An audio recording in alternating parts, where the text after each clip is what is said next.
beberapa tahun lalu. Ada yang percaya, ada juga yang menertawakan. Tapi apa sebenarnya yang terjadi? Apakah ada bukti nyata atau ini hanya fiksi belaka? Mari kita bongkar fakta-faktanya dalam video ini. Kisah ini berawal dari sebuah pidato politikus Indonesia, Prabowo Subianto, bapak presiden kita yang sekarang pada tahun 2017 silam. Dalam sebuah seminar, ia menyebut bahwa Indonesia bisa saja bubar pada tahun 2030. Pernyataan ini tentu mengejutkan publik. Namun dari mana asal klaim tersebut? Ternyata, Bapak Prabowo Subianto mengutip sebuah novel berjudul Ghost Fleet, karya Peter W. Singer dan August Cole, terbitan tahun 2015. Novel ini bukanlah buku ramalan, melainkan fiksi geopolitik yang menggambarkan skenario Perang Dunia Baru. Dalam ceritanya, ada negara-negara besar dan kecil yang mengalami kehancuran, termasuk Indonesia. Bapak Prabowo Subianto menggunakan skenario ini sebagai contoh ancaman serius jika bangsa tidak waspada.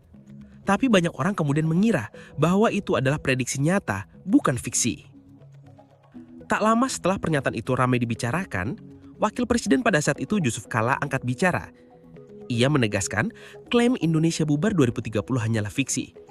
Menurut Yusuf Kala, novel Ghost Fleet adalah karya imajinasi, bukan riset ilmiah atau laporan resmi. Ia menyebut Indonesia justru semakin kuat bila rakyatnya bersatu dan menjaga stabilitas. Tokoh-tokoh politik lain juga menambahkan bahwa ucapan Bapak Prabowo Subianto saat itu lebih sebagai peringatan atau wake up call, bukan ramalan pasti. Lalu bagaimana dengan fakta di lapangan?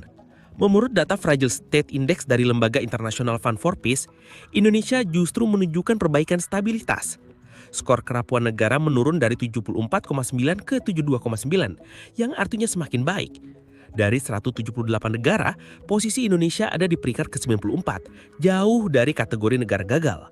Selain itu, pertumbuhan ekonomi Indonesia tetap stabil dengan pembangunan infrastruktur masif dan bonus demografi yang diprediksi akan memuncak sekitar tahun 2030 sampai 2045. Artinya, data global justru menunjukkan arah positif, bukan menuju kehancuran.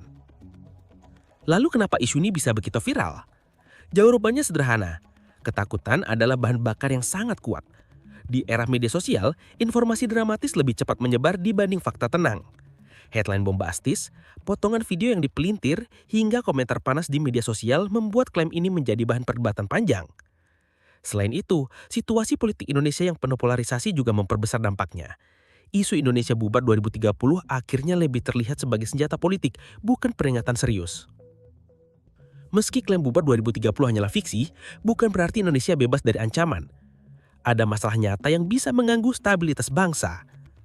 Korupsi yang masih merajalela, kesenjangan ekonomi antara kaya dan miskin, konflik politik yang berulang, serta ancaman perubahan iklim yang berdampak pada bencana alam. Tantangan inilah yang sesungguhnya perlu diwaspadai. Jika tidak diatasi dengan serius, bukan tidak mungkin stabilitas Indonesia akan terganggu di masa depan.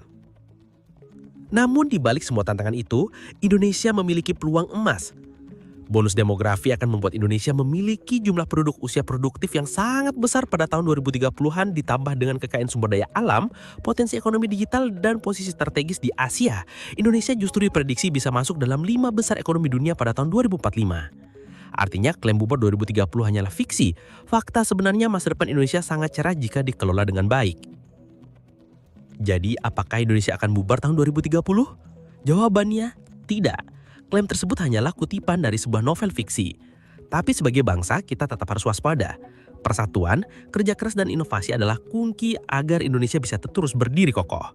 Alih-alih bubar, Indonesia justru punya peluang menjadi salah satu negara terkuat di dunia. Semua tergantung pada kita, rakyatnya. Bagaimana menurut kamu? Apakah klaim ini membuat kita lebih waspada atau hanya sekedar isu politik belaka? Tulis pendapatmu di kolom komentar. Jangan lupa like, share, dan subscribe untuk mendukung channel Turns Out Indonesia agar kita bisa terus membongkar fakta-fakta menarik di balik isu besar negeri ini.